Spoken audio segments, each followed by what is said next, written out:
భక్తజనులకు నమస్కారము. శ్రీ గణేశాయ నమః, శ్రీ సరస్వతి నమః, శ్రీ పాదవల్లభ నృసింహ సరస్వతి, శ్రీ గురు దత్తాత్రేయాయ నమః.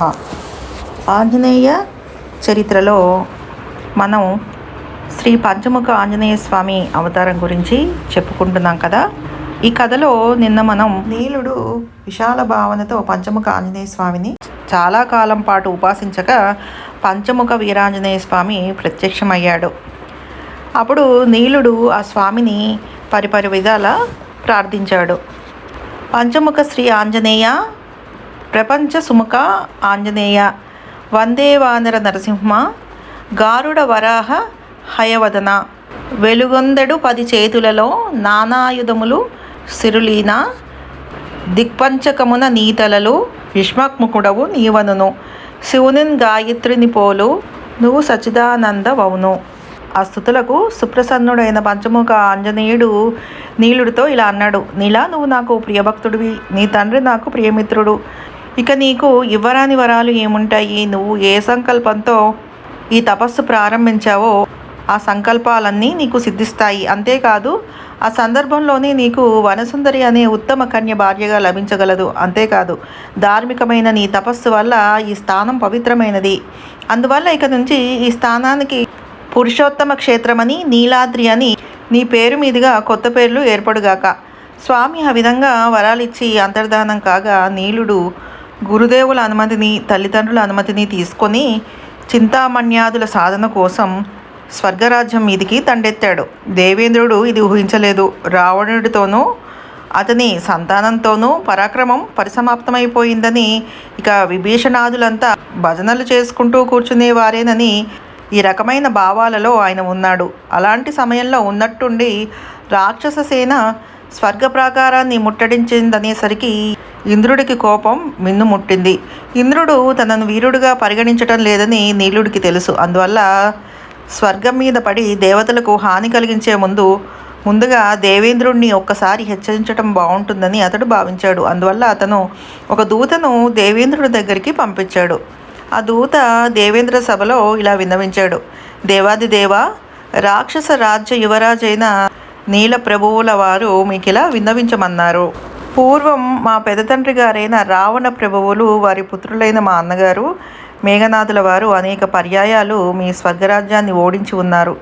అప్పటి నుంచి మీరు మా రాజ్యానికి కప్పం కడుతూ మాకు సామంతులై జీవిస్తున్నారు. కానీ ఇటీవల కాలంలో మాకు కప్పం పంపటం లేదు. రాజు మారినంత మాత్రాన రాజ్యం మారదు. మీరు ఆ విషయాన్ని విస్మరించి ప్రస్తుత రాక్షస రాజును ధిక్కరిస్తున్నారు. ఆ ధిక్కారానికి పరిహారంగా మీ దగ్గర ఉన్న చింతామణిని, కామధేనువును, కల్పవృక్షాన్ని తెచ్చి సమర్పించుకోవలసిందిగా రాక్షస చక్రవర్తి విభీషణ మహారాజుల వారు ఆజ్ఞాపిస్తున్నారు. వాటిని సగౌరవంగా తీసుకుని వెళ్ళడానికి మేము సపరివారంగా వచ్చాము. కొద్ది గడియల్లో వాటిని తెచ్చి సమర్పిస్తారో లేదా రాజదండనకు సిద్ధపడతారో మీరే తేల్చుకోండి. దేవేంద్రుడు ఆ సందేశం విని అగ్గి మీద గుగ్గిలమై వచ్చిన దూతకు పిలక కోయించి ఇదే నా సమాధానం అని గీంకరించి పంపేశాడు. కొద్ది గడియల్లోనే దేవదానవ సంగ్రామం ప్రారంభమైపోయింది. కొద్ది రోజుల్లోనే నీలుడి శక్తి ఏమిటో దేవరాజుకు తెలిసొచ్చింది. ఆయన ఎటు చూసినా దేవసేనలు పారిపోవటమే కనిపిస్తోంది. రాక్షస వీరులకే కాక రాక్షస సేనలకు కూడా ఇన్ని దివ్యశక్తులు ఎలా వచ్చాయో ఆయనకు అర్థం కావటం లేదు. ఇక తాను ఊరుకుంటే దేవతల పరువు మరీ దిగజారిపోతుందని గ్రహించి దేవేంద్రుడు స్వయంగా నీలుడి మీదికి దూకాడు. ఆ ద్వంద్వ యుద్ధంలో దేవేంద్రుడికి అనేక పరాభవాలు జరిగాయి. ఆయన ఇంద్రాయుధం అనేక చోట్ల మొక్కలు పోయింది. ఒక దశలో ఇంద్రుడు, నీలుడు కత్తి యుద్ధం చేస్తుండగా నీలుడు దేవేంద్రుడిని నేలకు పడదోసి గుండెల మీద కాలు ఒత్తుపెట్టి కత్తి పైకెత్తి గొంతు నరకపోయాడు. ఆ చేయి కిందికి దిగి ఉంటే దేవేంద్రుడి తల నిజంగా తెగి ఉండేదే. కానీ సాక్షాత్తుగా బ్రహ్మదేవుడు మెరుపల్లే అక్కడ వాలి నీలుడి చేతిని ఒడిసి పట్టుకుని బాబు అంత పని చేయకని బ్రతిమాలాడు. ముత్తాతగారైన బ్రహ్మదేవుడిని చూసేసరికి నీలుడు కత్తి కింద పారేసి పాదాలు తాకి నమస్కరించాడు. దేవేంద్రుడు కూడా దుమ్ము దులుపుకొని బ్రహ్మదేవుడికి నమస్కరిస్తూ ఒక పక్క ఒదిగి నిలబడ్డాడు. బ్రహ్మదేవుడు ఇద్దరి వంక మార్చి చూసి మెల్లగా ఇలా అన్నాడు: నీలా, నువ్వు గెలిచావు. రాజధర్మం నెరవేరింది. ఇక పగ పనికిరాదు. అది భక్తధర్మం కాదు. మీ నాన్న విష్ణు భక్తుడు, నువ్వు హనుమద్ భక్తుడివి. ఈ దేవేంద్రుడు విష్ణు సోదరుడు. మీ వంశానికి దేవేంద్రుడికి స్నేహమే తగినది, వైరం తగినది కాదు.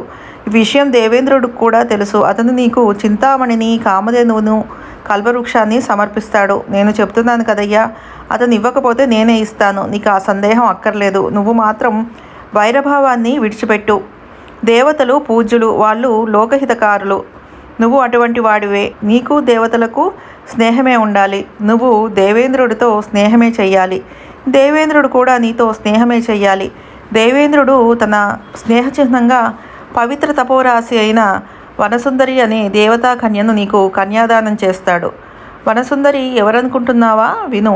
నా మానసపుత్రుడైన అత్రి పేరు విన్నావు కదా, అదేనయ్యా మీ సీతాదేవికి అరణ్యవాస సమయంలో అంగరాగాలు సమర్పించిందే ఆ అనసూయాదేవి భర్త జగద్గురువైన దత్తాత్రేయుడి తండ్రి. అతడే అత్రి మహర్షి. ఆయన ఒకసారి హిమాలయ పర్వతం మీద తపస్సులో ఉండగా అనుకోకుండా కళ్ళు తెరిచాడు.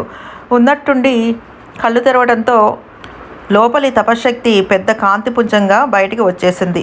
అది గమనించిన ఆ మహర్షి ఆ తేజస్సు అలా వ్యర్థం కావటం ఇష్టం లేక తన సంకల్ప బలంతో దాన్ని నిలువరించి, సాంద్రీకరించి, కేంద్రీకరించి ఒక ముద్దగా చేశాడు.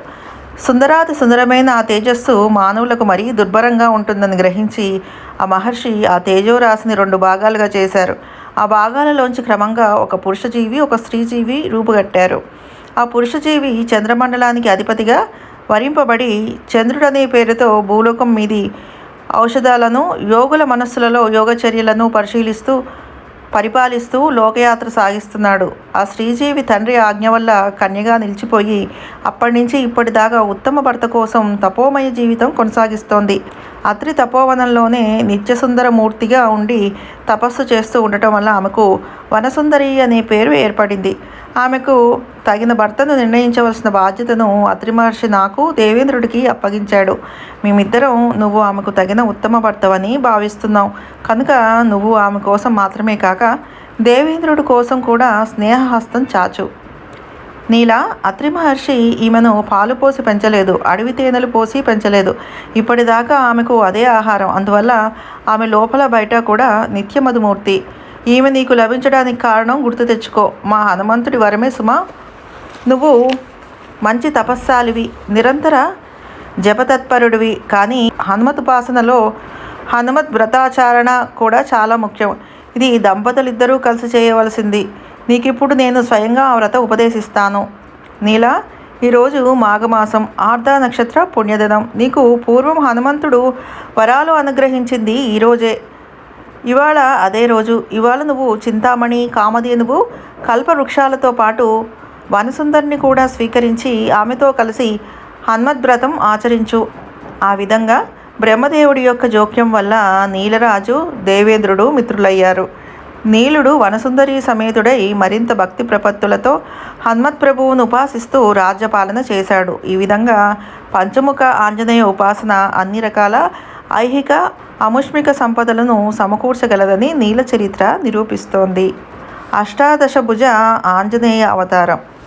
జగత్ప్రసిద్ధుడైన దుర్వాస మహర్షి ఆంజనేయోపాసన చేసినప్పుడు ఆ మహర్షికి ప్రత్యక్షమైన స్వరూపమే ఆ అవతారం. ఈ స్వామికి 18 చేతులు ఉండటం వల్ల అష్టాదశభుజ హనుమన్మూర్తి అని పేరు వచ్చింది. ఈ స్వామి ప్రత్యక్షమైనప్పుడు దుర్వాస మహర్షి ఇలా స్తుతించాడు. శక్తిం పాశాంచ కుంతం పరశుమపి హలం తోమరం కేటకం వా శంఖం చక్రం త్రిశూలం ముసలమపి గదాం పట్టిసం ముద్గరం చ గాంధీవం చర్మపద్మం ద్వినవ భుజవైరః ఖడ్గమాప్య దధానాం వందేహం వాయుసూనం సురరిపు మదనం భక్తరక్షా సురక్షం. తాత్పర్యం: ఈ మూర్తి యొక్క 18 చేతుల్లో శక్తి, పాశం, ఈటె, గొడ్డలి, నాగలి, చిల్లకోల, డాలు, శంఖం, చక్రం, త్రిశూలం, రోకలి, గద, అడ్డుకత్తి, ఇనుపగుది, ధనస్సు, చర్మం, పద్మం, ఖడ్గం అనే 18 ఆయుధాలు ఉంటాయి. ఇలా ఆయుధాలను ధరించి రాక్షసులను సంహరిస్తూ భక్తులను రక్షిస్తూ ఉండే వాయుకుమారుడికి వందనం. ఇలా ఆయుధాలను ధరించి రాక్షసులను సంహరిస్తూ భక్తులను రక్షిస్తూ ఉండే వాయుకుమారుడికి వందనం. ఈ మహర్షి చిన్నతనంలోనే క్షణం నిలవకుండా తిరుగుతూ ఉండేవాడు. అందువల్ల అనేక మంది వ్యక్తులు తారసపడుతూ ఉండటం, వారికి గర్వభంగాలు చేస్తూ ఉండటం ఈయనకి అప్రయత్నంగా సంక్రమించిన విధి.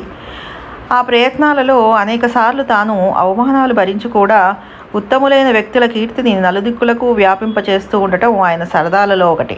ఇందుకోసం ఆయన పెద్ద పెద్ద మహర్షులను, దేవతలను, చివరికి శ్రీహరిని కూడా ఢీకొంటూ ఉండేవాడు. అలాంటి దివ్యశక్తి అంతా ఈ అష్టాదశ భుజ ఆంజనేయ ఉపాసన వల్ల సంక్రమించిందే. ఆ మహర్షి అష్టాదశ ఆంజనేయ స్వామిని ఇలా కీర్తిస్తూ ఉండేవాడు. అష్టాదశభుజ వీరమారుతి దుష్టధ్వంసక నీకు సన్నుతి, నీకు సన్నుతి నాకు చిత్కృతి, లోకమెరిగిన దారి ఈ గతి. స్వామి, నేను నీ సాధు రక్షలో పావునైనా నా కదియే సద్గతి.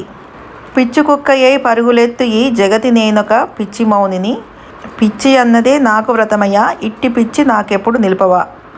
దుర్గగొల్చితి నిన్ను పిలిచితి, 18 పొరల గెలిచితి, లోని చీకటుల్ కోరి చీల్చితి, సచిదానందాత స్ఫురణ దాల్చితి. ఇక మనం సువర్చనాంజనేయ అవతారాన్ని గురించి రేపు తెలుసుకుందాం. సర్వం శ్రీగురి పాదారవింద అర్పణమస్తు. సర్వే జన సుఖినో భవంతు. శుభం భూయాత్.